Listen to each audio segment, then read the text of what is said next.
how you doing though? I'm Dan, nice to meet you. How you guys doing? Good? Comedy Connection on it's Thursday. How you doing? Good? Yeah. Well, I'm 22 years old, I'm doing comedy, and I'm not in my parents' basement, so that's pretty good. I am in my dad's attic though. So I don't know how good that is, you know? Yeah, it's also tough too. I found out recently from a doctor I have a medical condition. It turns out I'm actually allergic to money. And I have been my whole life. We're wealth intolerant, whatever we want to put it. Sorry about that. But how you guys doing? I'm Dan. I know what you're thinking. I'm like a huge pussy and I'm super white. I understand. Like, I know I got that resting privilege face thing, so I can't really talk about a lot of stuff, you know? Like, I look like I could have died in a parasailing accident, you know?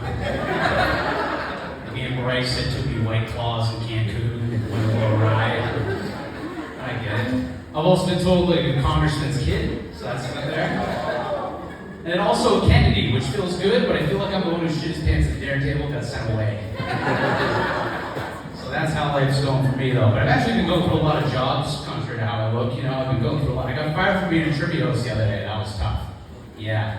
I got ran by trivia HR. Nothing afraid and creepy though. It was for vulgar language. Just fucking bullshit. But it was for vulgar language, I really thought about it. I think what really did it was I said the C word from a baby. I think it's really what did it, my heart of hearts, you know? But in my defense, that baby's being a real cunt. So I really don't agree with the verdict there. But I have been going through a lot of jobs though, I'm not gonna lie. It's probably because I look like this and I talk about a lot of ideas I shouldn't talk about, you know what I mean? Like, I'll tackle race if you guys will allow me, you know? I know you got all scared, but it's fine. I know you're the latest kid here. You're not talking, I'm talking, but it's fine. I'm actually going to talk about the only race white people are still allowed to talk about, apparently. It's Italians. Apparently.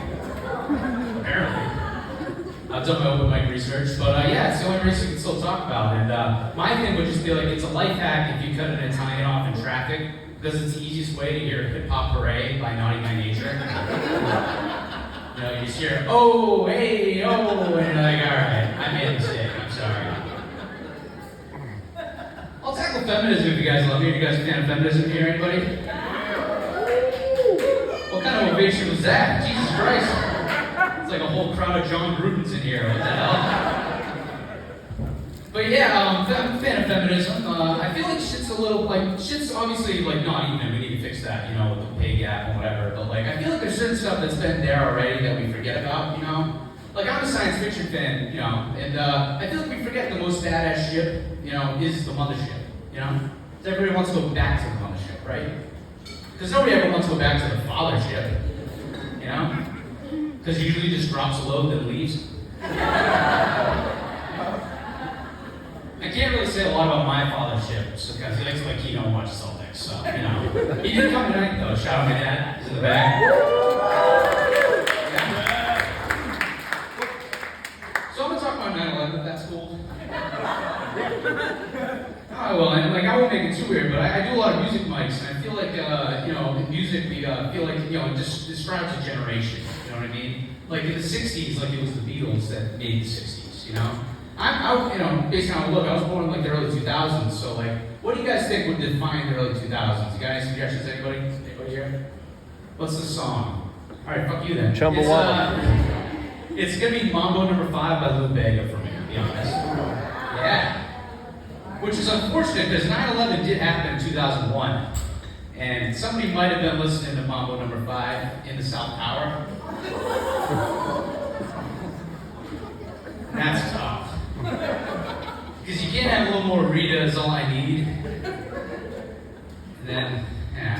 At least they'll never forget, you know?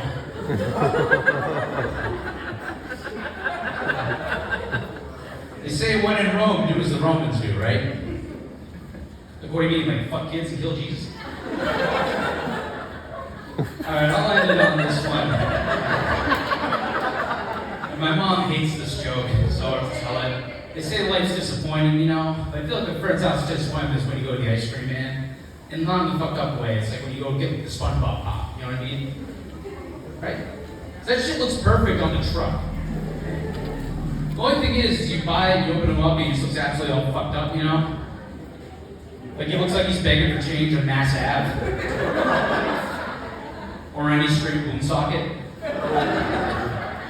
Yeah, but he's all fucked up. The only thing comparable would be like in the dating life. You guys might be going on dates, but when you bring somebody home, they're perfect, everything's perfect.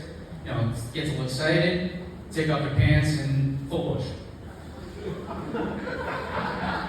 Because you gotta think about it for a second. It's the same thing as SpongeBob, right? Because you buy them, open them up, and you're like, ah. You're still gonna eat it.